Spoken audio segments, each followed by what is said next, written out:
Teachings of Silvanus, the Nag Hammadi Scriptures. Christ is the light of the Father. But it is as impossible to look at Christ as it is to look at the Son. God sees everyone, no one looks at him. Christ receives and gives ungrudgingly. He is the light of the Father. Thus, he sheds light on every place. Christ is all, who has inherited everything from the one who is. For the all is Christ apart from his incorruptibility.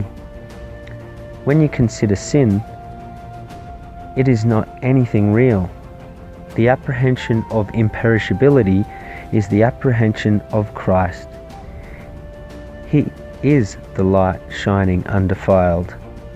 For the sun shines on every impure place, yet it is not defiled. So it is with Christ. Even if he is in deficiency, yet he is without deficiency. Even if he was begotten, he is unbegotten. So it is with Christ. If, on the one hand, he is comprehensible, on the other, he is incomprehensible in terms of his actual being. Christ is the all. Whoever does not possess the all cannot know Christ. My child, do not dare to speak a word about this one, and do not confine the God of all to mental images. For will the one who condemns not be judged by the one who condemns? It is good to ask and to know who God is. Reason and mind are masculine nouns. Let the person who wishes to know about this one ask quietly and reverently, for there is no small danger in speaking about these things, since you know that you will be judged on the basis of everything you say. Understand by this that the one who is in darkness will not be able to see anything without receiving the light, by which means he can see. Examine yourself to see whether you really have the light, so that if you ask about these things, you may understand how you will escape.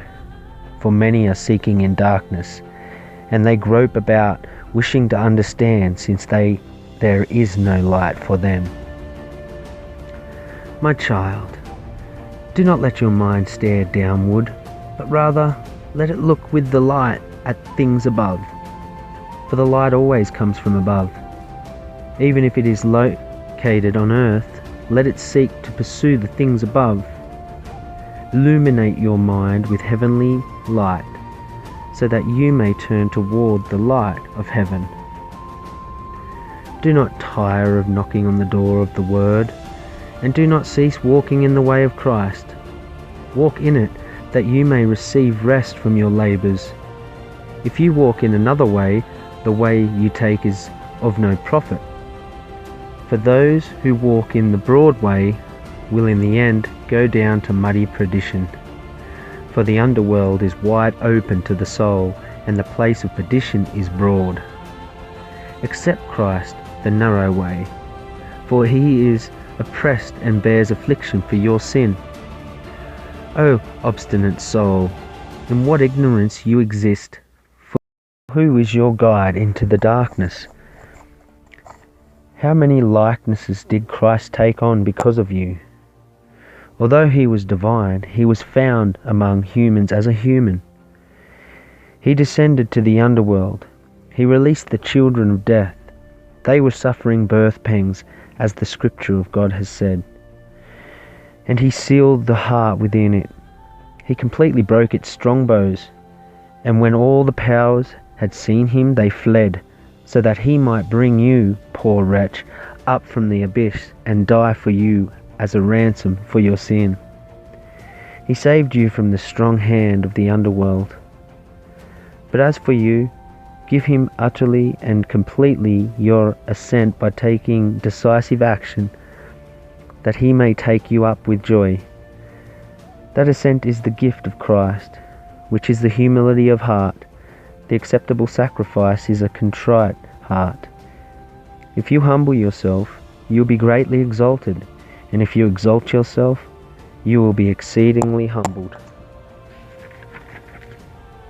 My child, guard yourself against evil, and do not let the spirit of evil throw you down into the abyss, for he is mad and bitter. He is terrifying and throws everyone he can into a pit of mud.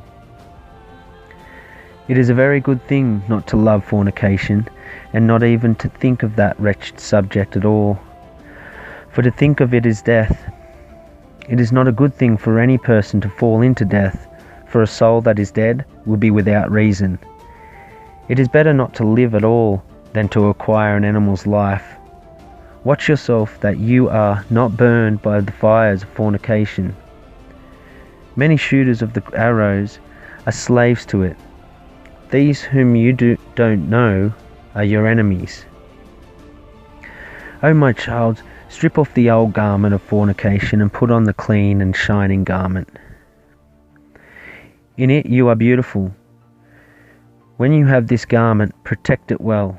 Release yourself from every bond, that you may acquire freedom for yourself. If you cast away from your self-desire with its many devices and release yourself from sins of pleasure, listen, O soul, take my advice. Do not become a nest of foxes and snakes, or a hole of lizards and asps, or a lair for lions, or a shelter for vipers. When these things happen to you, O soul, what will we do? For these are the powers of the adversary. Everything dead will gain entrance to you. For their food is everything dead and everything impure.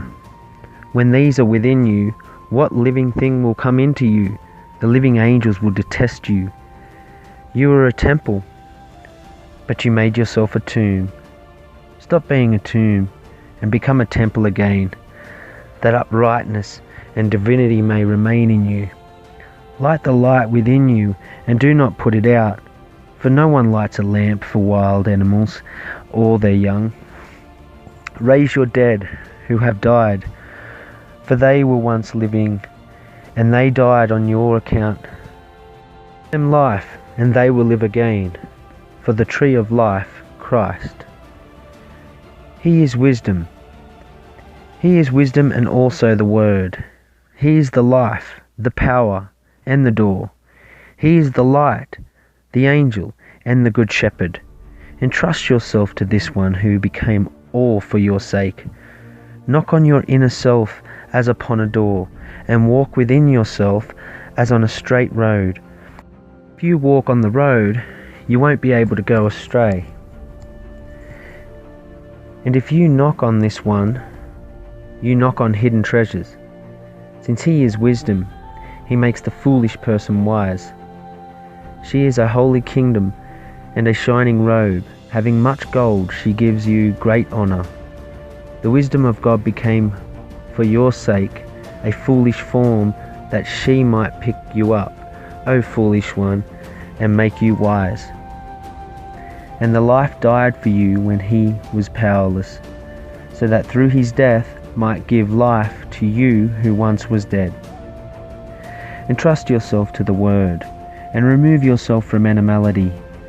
It is clear what an animal is, one who lacks reason, for many think they have reason, but if you take a good look at them, their speech is animality.